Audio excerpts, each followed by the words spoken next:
I got ordained in 1985, so we're looking at 40 years as a priest.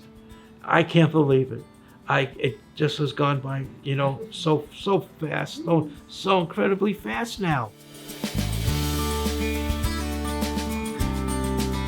I grew up Long Island, New York. Small family, just my sister and my mom and my dad. My dad worked at Grumman Aerospace, which was a big aerospace defense contractor company on Long Island. My mom was a stay-at-home mom. We would go to Sunday school, church on Sundays. After I graduated high school, wasn't really sure exactly what I wanted to do other than I loved helping people. I always felt sorry for the kids getting bullied in gym class, and I wanted to do something about that. So I thought I'd, major in physical education. First time I met the Paulist Fathers was when I was a freshman at West Virginia University. At that time, the Paulists had a ministry to the college kids on campus. Went into church with my girlfriend at the time, who made it as a deal that if I wanted to go out with her, if I wanted to date her, I would need to go out to church with her as well. That's where I first met the Paulist Fathers. You could tell that these were priests who loved being priests, and that really came through, all the time. The way they celebrated Mass, the way they preached. Graduated in 1978, went back to Long Island, and for 2 years worked with the United Cerebral Palsy Association. Really great work, loved it a lot. Something was missing. I thought I might want to try the priesthood.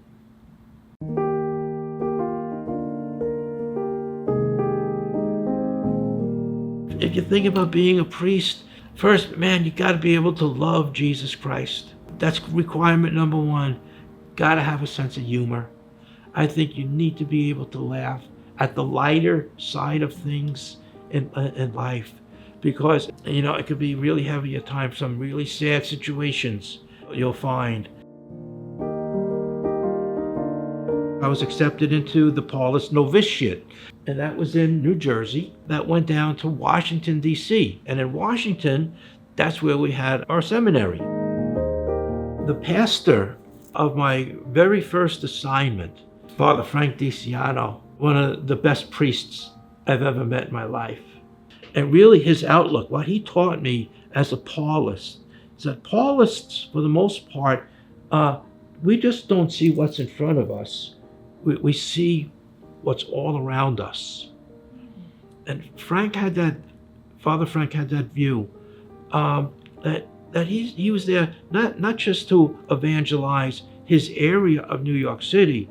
I asked him, Frank, what's the goal of St. Paul the Apostle Church? He said, to evangelize the whole city. After being a deacon in New York City at St. Paul the Apostle Church, went to Memphis, Tennessee, inner city church. Another great pastor, Father John Benke, did a lot of hands-on ministry, helping people, mostly with poor, helping people with just basic survival things, try and find ways to help pay their rent.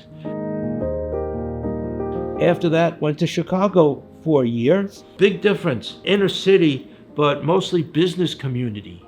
So we had most of our work, most of our ministry was done on the weekdays. I learned a lot about other people. Here's the other thing I love about being a priest. I love to hear people's stories. My most challenging assignment, and yet the assignment that I loved the most, was my assignment as full-time hospital chaplain at the UCLA Medical Center. A reason why UCLA was so challenging, even years ago, was that the whole thing about patients with AIDS, patients afflicted with AIDS. Back in the early 80s, when I was just a student, no one knew how to deal with these folks. It was a scary time. And a lot of people thought that, yes, this was God's way of judging and damning these people. That was the environment. And I'm in that humbled and honored position to represent Jesus to those people, to those patients in those situations.